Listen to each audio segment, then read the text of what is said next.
हमारे साथ बीजेपी के मंत्री जो कि संबल से हैं, सोनू चहल, वो जुड़ चुके हैं भारतीय जनता पार्टी से ही। बहुत बहुत स्वागत है आपका सोनू चहल जी। क्या लग रहा है जो बीजेपी ने सोचा था वो बदलाव अब निश्चित नजर आ रहा है आपको?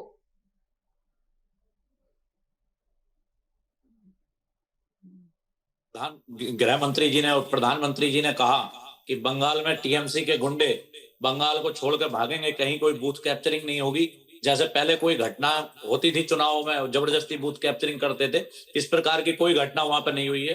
चुनाव आयोग ने बहुत शांति और शांतिपूर्ण तरीके से जो है चुनाव को संपन्न कराया है। और देखने को भी मिल रहा है भारतीय जनता पार्टी की सरकार वहां थोड़ी ही देर में बनने जा रही है और बड़ा पूरे भारतवर्ष में जश्न का माहौल है कि गुंडे टीएमसी के गुंडे बंगाल को छोड़ के भागेंगे इस बार।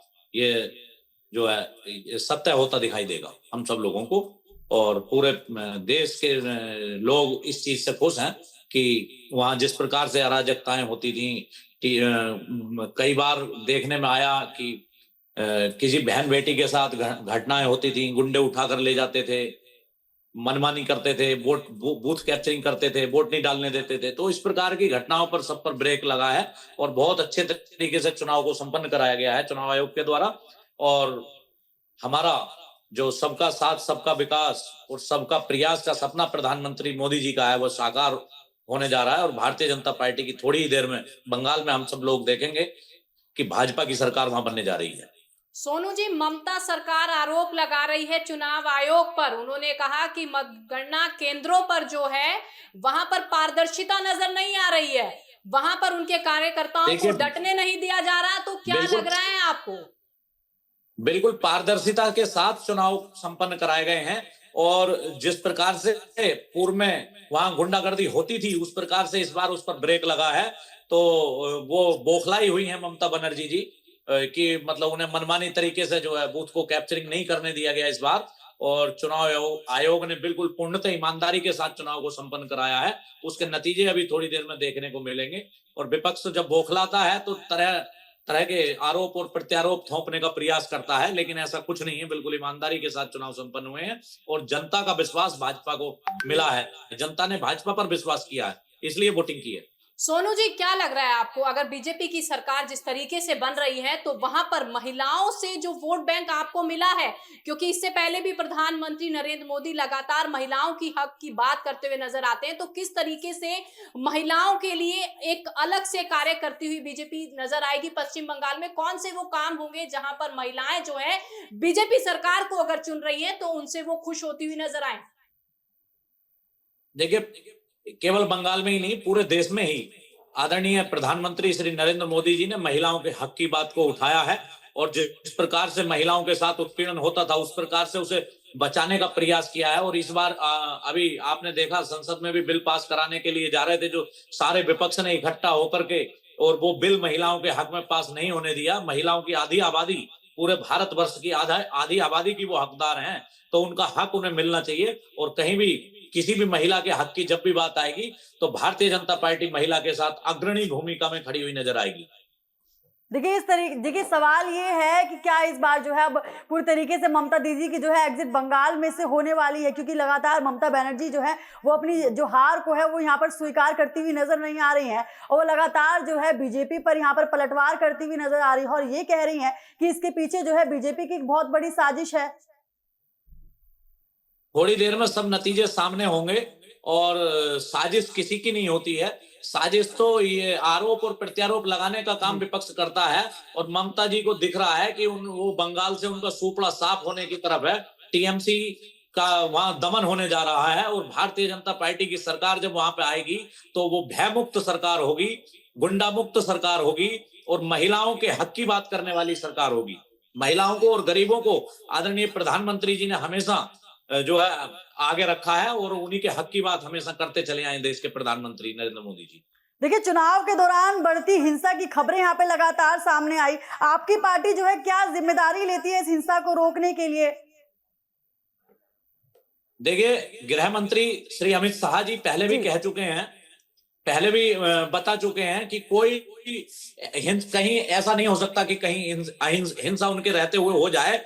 उनको जो है सख्ती से निपटा जाएगा। गुंडों से फोर्स है, उसके लिए तमाम तरह की व्यवस्थाएं की गई हैं। कोई गुंडागर्दी कर नहीं सकता जब तक देश में शासक के रूप में, एक अच्छे शासक के रूप में देश के प्रधानमंत्री और देश के गृह मंत्री जी यहाँ पर बैठे हुए हैं। कहीं पर कोई हिंसा नहीं कर सकता, किसी की हिम्मत हिंसा करने की नहीं हो सकती।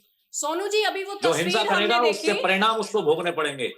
सोनू जी, अभी अभी हमने वो तस्वीर देखी पश्चिम बंगाल में, जहां पर बीजेपी जश्न तो मना रही है, लेकिन ममता बनर्जी के घर के बाहर जो है जय श्री राम के नारे गूंजते हुए नजर आ रहे हैं। पुलिस जो है बीजेपी के कार्यकर्ताओं को वहां से खदेड़ती हुई नजर आ रही है। तो क्या लग रहा है आपको? ठीक है, हम लोग मान रहे हैं कि हाँ, बीजेपी की सरकार बनती हुई नजर आ रही है, बहुमत से सरकार बनने जा रही है। सबसे बड़ा सवाल ये, तो क्या लगता है आपको कि जिस तरीके से कार्यकर्ता इतने ज्यादा जश्न मना रहे हैं, या फिर हम इसे ये कहें कि उग्र होते हुए वो नजर आ रहे हैं ममता बनर्जी के घर के बाहर, तो क्या लग रहा है, किस नजरिए से आप लोग देख रहे हैं? क्या कार्यकर्ताओं को समझाने की अपील आप लोगों के द्वारा की जा रही है?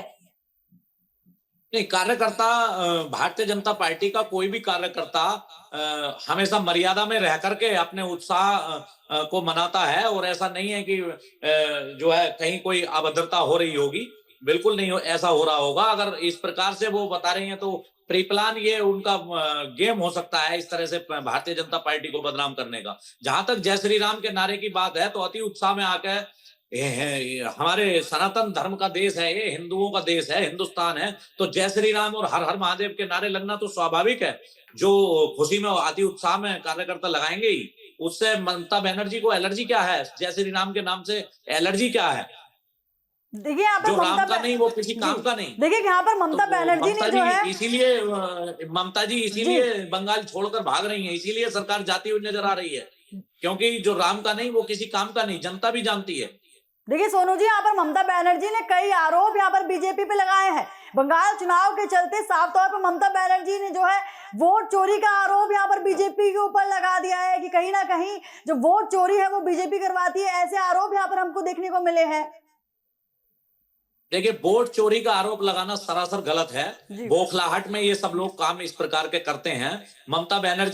जब ममता बनर्जी की पूर्व में सरकार वहां बनी, तो क्या ममता बनर्जी ने वोट चोरी की है? इसका मतलब फिर ममता बनर्जी वोट चोरी करती होंगी। वोट चोरी कोई कर सकता है क्या? ऐसा हो ही नहीं सकता। वोट चोरी होता ही नहीं है। वोट तो जनता अपने हिसाब से मत देती है, मतदान करती है। ऐसा कभी नहीं होता कि चोरी करती हो। वोट चोरी क्यों करेगी भारतीय जनता पार्टी? भारतीय जनता पार्टी पर जनता का अपार समर्थन है। देखिए यहाँ पर ममता बनर्जी ने है लोकतंत्र पर खतरा बताया है। साफ तौर पर लोकतंत्र पर भी जो है उन्होंने आरोप लगाया कि कहीं ना कहीं लोकतंत्र पे खतरा है।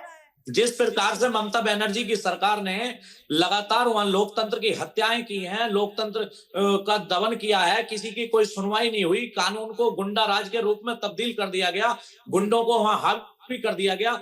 पुलिस की सुनवाई की जगह गुंडों की सुनवाइयां होती थी। मोहल्ले गली बटे हुए थे गुंडों के, गली गली मोहल्ले वाइज गुंडे वहां वसूली करते थे। वो गुंडा राज समाप्त होने की ओर जा रहा है। वो बिल्कुल निराधार आरोप भारतीय जनता पार्टी पर लगा रही है। भारतीय जनता पार्टी की सरकार जिस प्रदेश में एक बार आ रही है, उस प्रदेश को भयमुक्त कर रही है, गुंडा मुक्त कर रही है। किसी प्रदेश में कोई गुंडे नहीं हो रही है। इसी से ममता बनर्जी बौखलाई हुई है।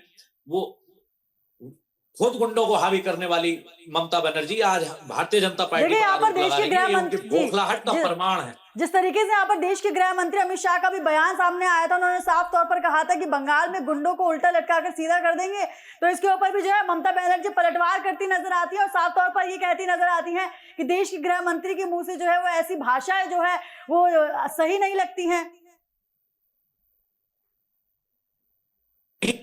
देश के गृह मंत्री जी अगर ये कह रहे हैं कि गुंडों को उल्टा लटका करके सीधा कर देंगे और ममता बनर्जी को बुरा लग रहा है, तो इसका मतलब आप जान सकती हैं कि ममता बनर्जी की सोच गुंडों को गुंडे बढ़ाने की है या खत्म करने की है।